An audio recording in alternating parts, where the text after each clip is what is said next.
다윗은 두 번째 그 암몬 전투에서 이제 출정하진 않았죠.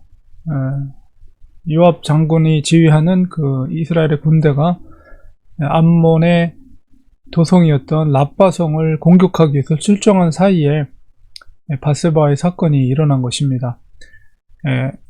내부적으로는 다윗이 영적으로 실패를 경험하게 됐지만 그럼에도 불구하고 하나님은 외적으로 전쟁에서 암몬과의 전쟁에서 승리를 거두게 하십니다. 요압이 필두를 해서 그 암몬의 도성이었던 랍바성을 공격해서 결국은 그 성을 점령하게 되었습니다. 오늘날의 그 랍바성을 보면 이런 식으로, 물론 이게 이제 그대 고대 도시의 그 흔적은 아니지만 그 이후에 지금은 이제 요르단 지역이죠. 그 암몬 자손의 랍바성 흔적입니다. 그 성 흔적이 남아 있는데 어쨌든 그 성에서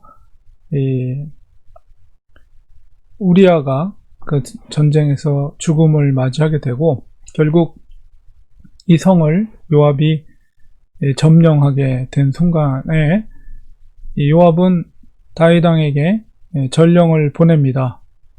그리고 그가 아주 지혜롭게 행동하는데, 그것은 뭐냐면 이제 거의 마지막 단계, 이 성을 함락하는 데 있어서 마지막 단계에 남아 있었습니다. 이제 들어가기만 하면은, 입성하면 최종적으로 그 랍바성을 함락시키는 것인데, 만약에 이제 요압이 그 성에 바로 들어가게 되면 그 전쟁에서 요압의 이름이 높아질 것을 두려워하여서 이 요압은 왕이 군대를 이끌고 와서 마지막 결승점은 당신에게 영광을 돌리겠습니다. 이런 이제 전령을 보내게 되겠죠. 그래서 다윗이 군대를 소집하고 선두에 서서 드디어 암몬 자손의 랍바성에 도착해서 결국 마지막 그 성을 이제 들어가서 땅을 차지하게 됩니다.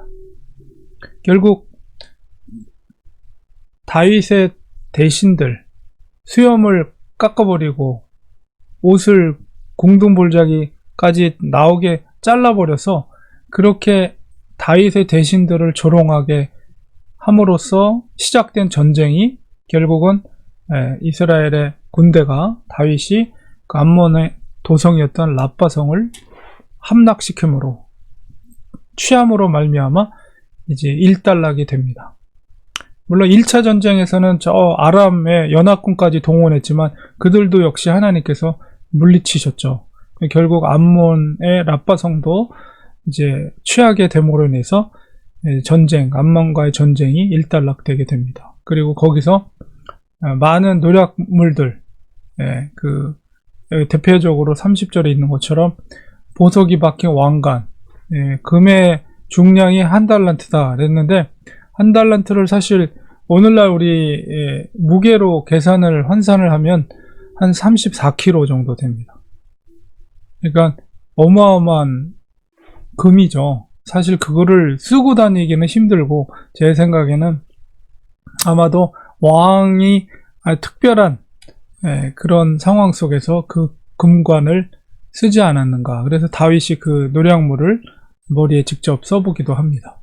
그래서 뭐 금 한 달란트라고 하면 금 34kg인데 그 대략 뭐 환산을 하면 20억 정도 굉장한 값어치의 그런 노략물들을 취하게 되고, 그 다음에 그 암몬 랍바성에 있었던 백성들을 여러 가지 노동을 하는 그런 봉사자로서 그들을 이제 주종관계 속에서 그들을 이제 그런 일들을 맡기게 함으로써 암몬을 완전히 점령하게 되고 다윗은 예루살렘으로 돌아가게 됩니다.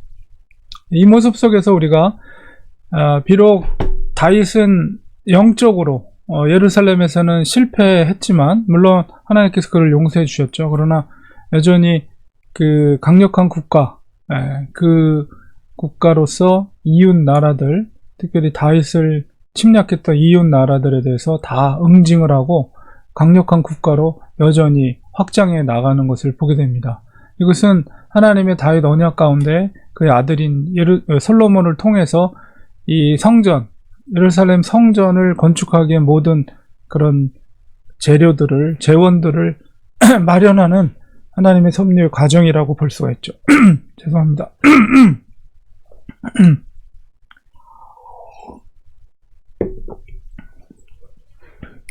이 과정 속에서 요압이 지혜롭게 했던 행동을 우리가 생각하게 됩니다.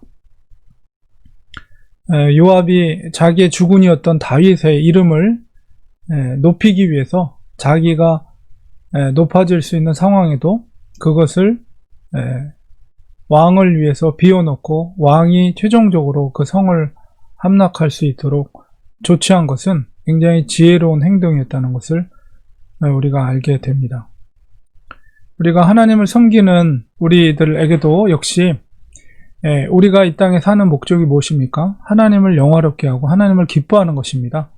그래서 우리의 인생을 통해서 우리가 누리고 이 땅에서 즐기고 우리의 이름을 높이는 것이 아니라 궁극적으로 우리를 통해서 우리의 죽은 되시는 예수 그리스도를 높이고 하나님 아버지를 높여드리는 일을 우리가 해야 된다는 것이죠.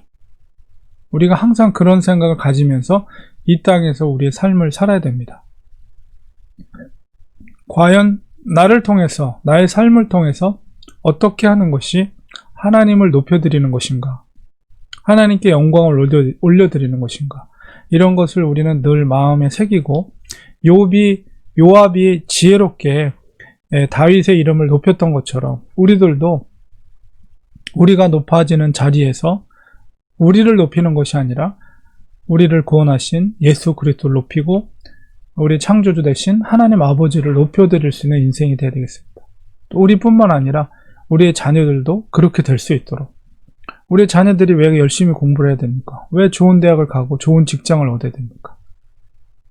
그저 남들보다 더 많은 샐러리를 받으면서 누리는 삶을 위해서가 아니라 바로 궁극적으로 하나님의 영광을 위해서, 하나님께서 베풀어 주신 그 은혜들을 통해서 더 하나님의 나라와 하나님의 몸된 교회와 선교적인 사명과 많은 복음을 전하는 자들을 위해서 그런 것들이 사용될 수 있도록 하기 위해서 그렇게 하는 것이죠. 그래서 우리가 특히나 목회자들도 마찬가지입니다. 온전히 하나님께 영광 드려야 될 그런 위치에서 말은 그렇게 안 하지만은 자기 스스로가 다 영광을 누리면서 잘못하면 그렇게 살 수 있는 목회자들도 있다는 거죠. 우리는 목회자이든 우리 일반 성도이든 상관없이 우리의 인생을 통해서 오직 우리의 창조주, 구원주 대신 우리 예수 그리스도와 우리 여호와 하나님, 우리 아버지 하나님을 기쁘게 드리고 영화롭게 드리고 그를 높이는 그런 인생이 우리가 되어야 되겠습니다. 날마다 하나님 앞에 기도하면서 하나님, 정말 우리의 인생을 통해서 하나님의 이름이 높아지길 원합니다. 예수 그리스도의 이름을 영광 올려드리기 원합니다. 나의 인생을 통해서 복음이 확장되게 하시고 진리의 복음이 확장되게 해주셔서 하나님의 사랑이 많은 사람들에게 전파될 수 있는 그런 인생이 되기 원합니다. 하나님 사용하여 주시옵소서. 귀하게 사용하여 주시옵소서. 이런 믿음의 태도를 가지고 오직 하나님을 영화롭게 하고 예수 그리스도를 높여드리고 그 복음이 세상에 전파되어서 아버지의 위대하심과 아버지의 사랑을 전할 수 있는 인생이 될 수 있도록 우리는 기도하며 또 그렇게 노력하며 살아가는 우리가 되어야 되겠습니다. 기도하겠습니다. 하나님, 요압이 다윗을 높이기 위해서 자기가 영광 받을 자리를 그것을 대신해서 왕에게 돌렸던 것처럼 우리의 인생을 통해서 우리 스스로가 높아지고 우리가 누리는 삶을 사는 것이 아니라 궁극적으로 우리의 인생을 통해서 하나님 아버지를 영화롭게 하고 또 예수 그리스도를 통해서 복음이 전파돼서 하나님의 사랑을 알렸던 것처럼 우리들도 그런 인생을 살기 원합니다. 우리는 연약하고 부족하지만은 우리가 간절히 기도할 때 아버지여 우리 인생을 통해서 하나님의 영광이 나타나게 하시고 하나님을 영화롭게 하는데 쓰임받을 수 있는 인생이 될 수 있도록 하나님 도와주시옵소서. 무엇보다도 우리를 통해서 복음이 전파되게 하여 주시옵소서.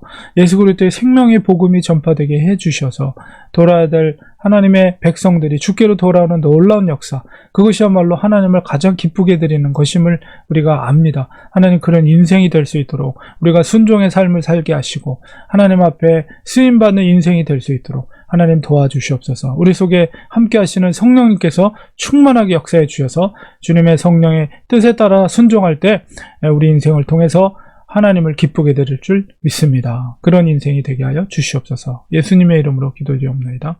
아멘.